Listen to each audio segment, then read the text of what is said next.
Hey, it's Ethan Skolnick with Alex Salido from Kaseya Center. Both of us are flying on the floor. Make sure you check out all the recent episodes. Miami Heat blow out the Atlanta Hawks. They score 131 points. A couple of nights after against the same team, they scored 86. They shoot 59% from the floor.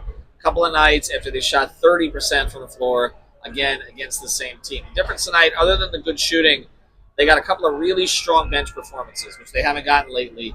Duncan Robinson and Haywood Highsmith, who's brought out of hibernation, played a really big role in this game. Bunch of offensive rebounds, set up some other things, made some threes. Duncan had 24 points and a terrific floor game, and that complemented what Tyler Hero and Bam Adebayo did. Bam was very efficient tonight. Hero gave them 24 points. And then Davion Mitchell, 20 points, 7 of 8 shooting tonight. He made 5 threes, so showing a little bit on the offensive end as well. So, again, the Heat get the home-and-home split with the Hawks. What did you take from this, Alex? This is a prime example of three-point shooting variance and the kind of the roller coaster that it can be when you're taking them at a higher volume like, you do now in the NBA on an average night. I think the Heat are not a particularly good three-point shooting team, and we've seen that kind of be the case in this, newest iteration, the current iteration of the team. But tonight was the complete opposite. Like, so much went right for them offensively. You saw, like you mentioned, you got a little bit kind of from everybody.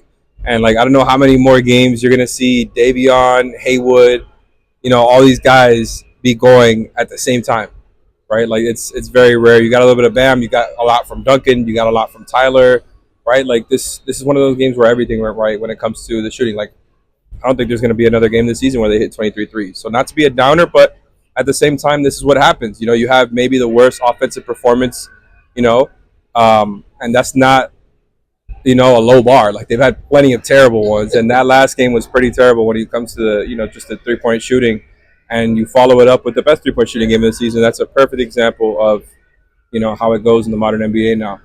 It also shows you where these teams are in the middle of the Eastern Conference. These are not juggernauts. You're talking about Atlanta, Chicago, Orlando. These are the teams that the Heat are in the mix with for the play-in. They've kind of fallen behind Indiana and Detroit for those 5 and 6 spots. Detroit beat the Celtics tonight.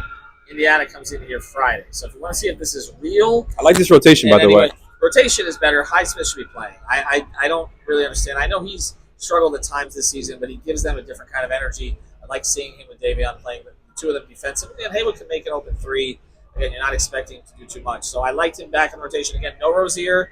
Hawkins for just a few minutes in the first quarter, in the first half. And, of course, Jovic is out for 4 weeks plus. Kyle Anderson only played 2 minutes after playing a lot, these past few games. Yeah, so they didn't go too much to the bench. So only really 2 guys, just Duncan and Highsmith were the only 2 who really played any significant minutes in the second half off the bench. So the Heat win 131 to 109, and they play Indiana on Friday night. For Alex Salido, I'm Ethan Skolnick. Check out the rest of the coverage on the channel, including the live postgame show.